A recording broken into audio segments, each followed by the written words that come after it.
Hi, again, I'm Amy Bowman-Pollitt. I'm with the ACT team.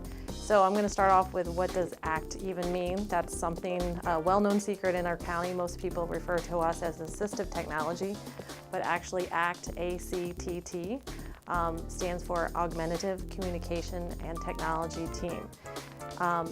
Basically, we are where you get the augmentative and alternative communication in that title is because most people come to the ACT team when you have a child who, first of all, needs extra needs in the classroom, especially with the communication. If you have a nonverbal child or a child who has no functional communication system, that's the starting point for all children, is to get them communicating, and then we see to their other academic needs.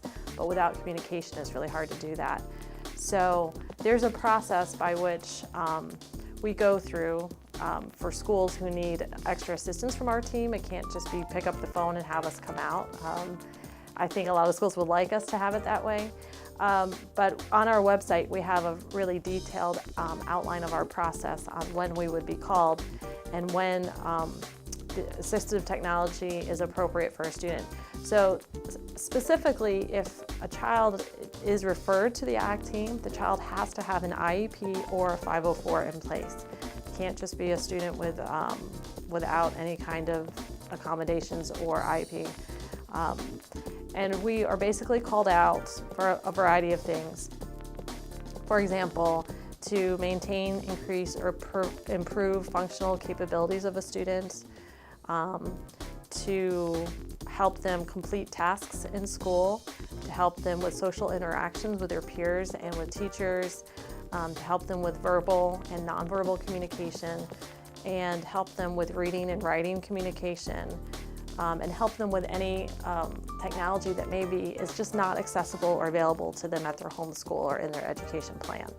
So let's say we have a teacher who has a concern, or it could be a parent raises a concern. So the concern somewhere at the team, at the IEP team, a concern is raised, and that maybe that what they're doing already isn't working.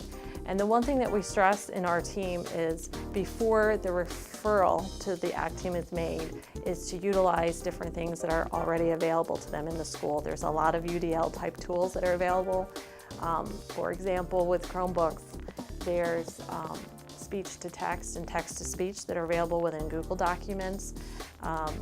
If you have access to a network computer, you have software like Conspiration and Inspiration that gives them access to visual graphic organizers, and that's one of the accommodations that we provide, as well as WordQ, which is a word prediction software that's available on all network computers.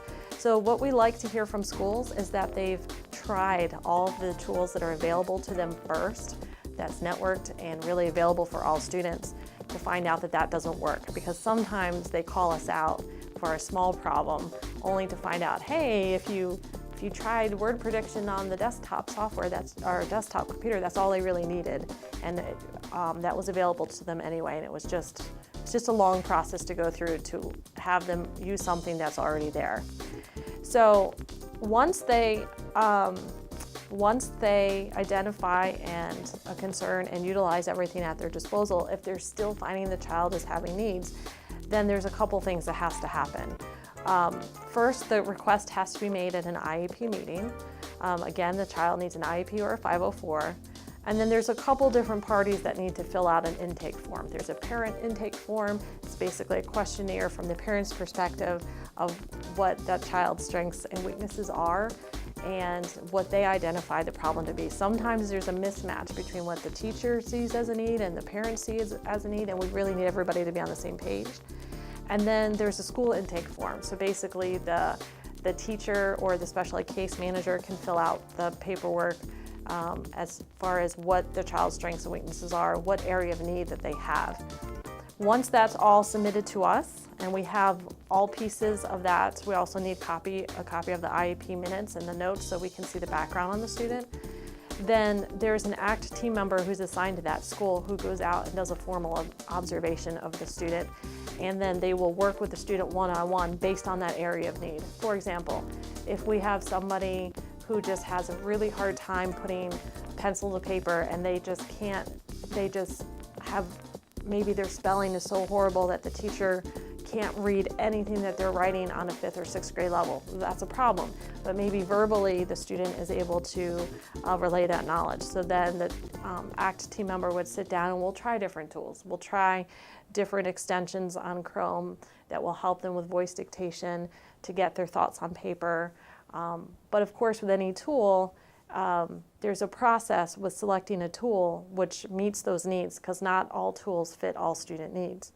Once that observation is complete, the ACT team member will write up a report summarizing the observation and what we found to have worked best with that student, and then we make a recommendation. It's just a recommendation.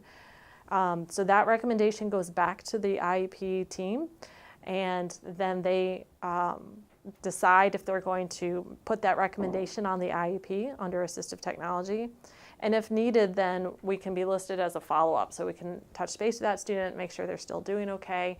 And basically it's like a rinse and repeat, you know. So once something's in place, we'll see if it works, and then we'll check in on that student progress. And if it's not working, we tweak it and make some changes.